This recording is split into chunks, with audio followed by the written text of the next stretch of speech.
faut que le gouvernement soit capable de parler à ses premiers répondants. Si on n'a pas de communication, on n'est pas effectif dans ce qu'on veut atteindre comme effet sur le terrain.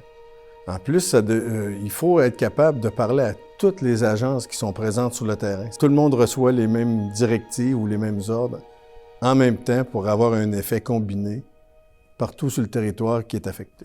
Tout ce qui touche les radios, les réseaux informatiques, les capacités satellitaires, cellulaires, ça fait partie de mon domaine d'expertise.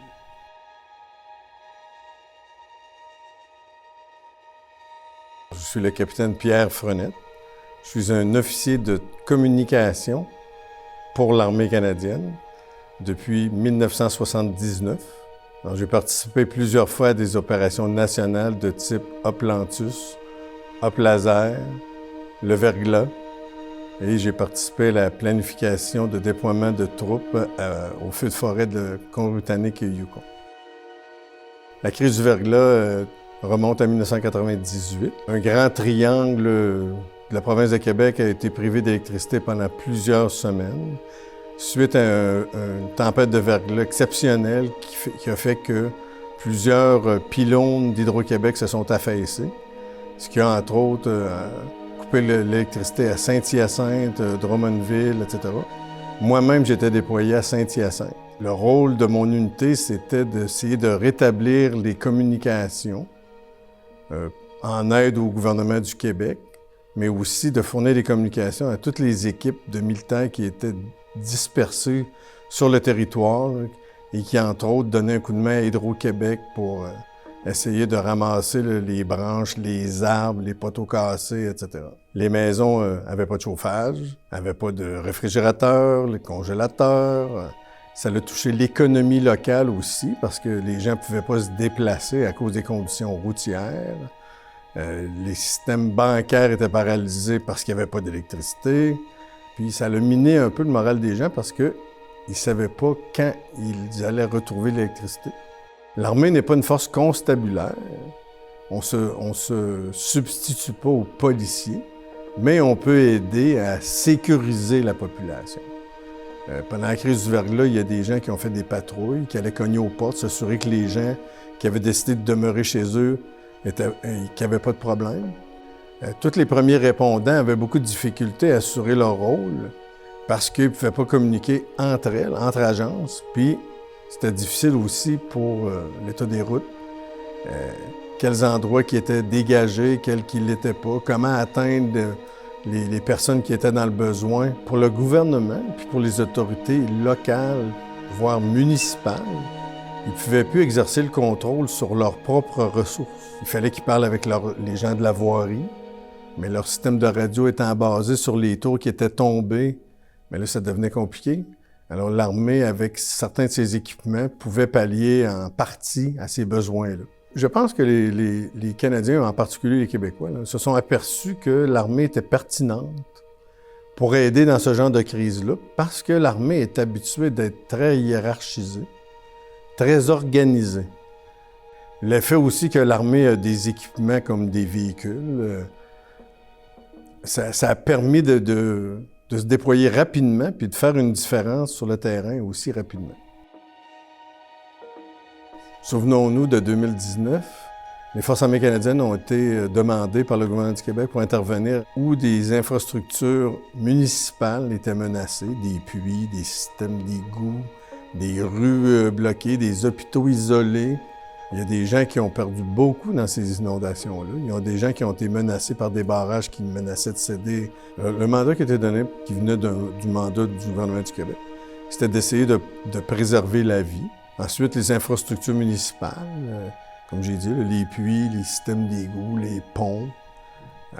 Puis en troisième lieu, tout ce qui pouvait être préservé du côté des habitations des gens.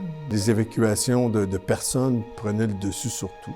Malgré ce qu'on peut penser, c'est pas simple de faire communiquer les corps policiers entre eux. Puis quand on rajoute l'armée par-dessus, ça devient un défi de communication assez rapidement et assez important. Fait que le gouvernement, quand ils font appel au ministère de la Défense, ils s'attendent que le ministère de la Défense va être autosuffisant en communication. Il faut avoir nos propres réseaux. Alors, vu que l'opération Lanitus était dispersée presque sur toute la partie urbanisée du Québec, il fallait que la personne qui était en charge, elle devait être capable de parler à tous ces endroits-là en même temps. Alors, téléconférence tous les soirs, tout le monde devait être en mesure de se connecter aux mêmes téléconférences pour recevoir les mêmes directives en même temps de la même personne. Il ne faut pas qu'il y ait de distorsion dans les directives. Puis il ne faut surtout pas qu'il y ait d'interprétation. Il faut que le mandat soit clair du début à la fin. La plus grande leçon pour les forces canadiennes, c'est d'être prêt à faire n'importe quelle tâche, n'importe quand, avec l'équipement qu'on a. Les opérations Lantus nous ont appris que ça nous prend des grandes bottes en caoutchouc, parce que souvent, on est plus qu'à la hauteur des genoux dans l'eau, ce qu'on n'avait pas nécessairement en grande quantité il y a quelques années, mais ces situations-là tendent à se répéter régulièrement, là. La pandémie a débuté sur un autre continent, puis qu'on avait commencé à en entendre parler en novembre, décembre 2019. La pandémie s'est rapidement répandue un peu partout. Donc, les CHSLD, surtout dans la grande région de Montréal, se sont retrouvés débordés rapidement parce que soit les employés étaient malades, soit il y avait trop peur de venir travailler. On ne savait pas tout ce qu'on sait après la crise. Fait que, tu sais, les zones froides, les zones chaudes, pas transférer d'une zone à l'autre sans se décontaminer complètement.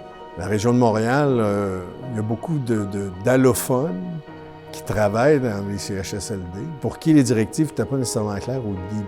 Quand le gouvernement du Québec a réalisé qu'il était débordé par la situation, ils ont fait un appel aux forces canadiennes en demandant, entre autres, des techniciens médicaux, mais du personnel aussi pour assurer les soins nécessaires aux bénéficiaires.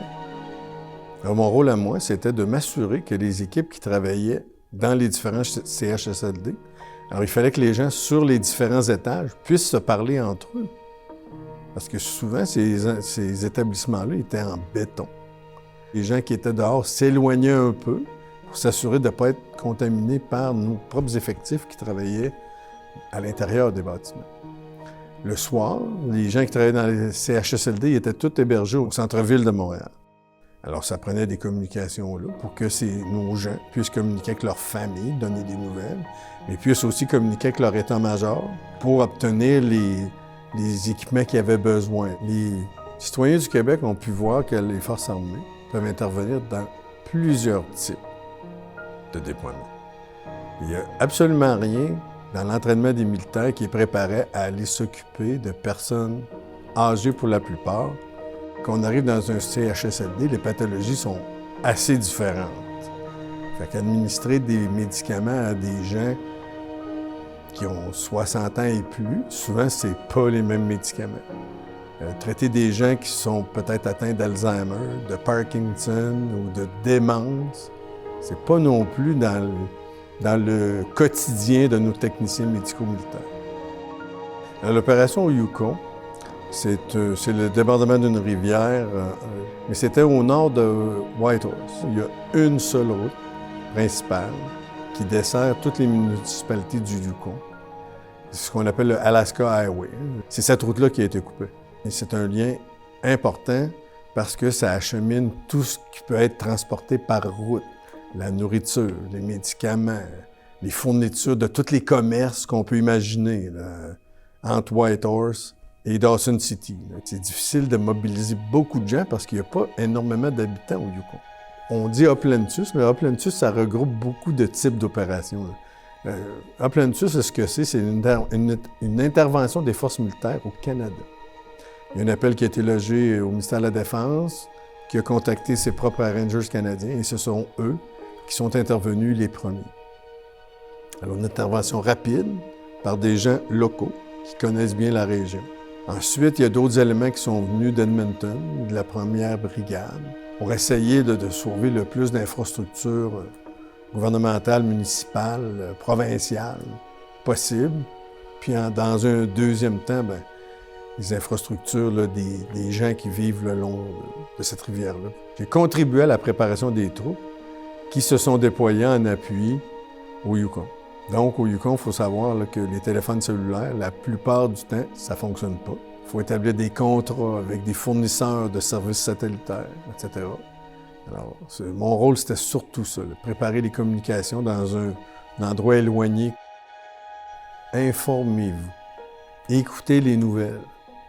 La météo, là, on peut prédire, même si des fois les météorologues se trompent un peu, mais il y a des signes évidents dans la nature, la quantité de neige, la sécheresse. Préparons-nous un petit kit de survie, un peu de nourriture, un peu d'eau. Ceux qui ont des médicaments spécifiques qu'ils doivent prendre à tous les jours, avoir une petite réserve. Avoir un plan d'évacuation d'urgence. Si jamais ça arrive, y a-t-il de l'essence dans ma voiture? De quel côté que je dois me sauver? Vers qui je dois me tourner? Quand on est prêt, on est moins pris au dépourvu en cas d'urgence.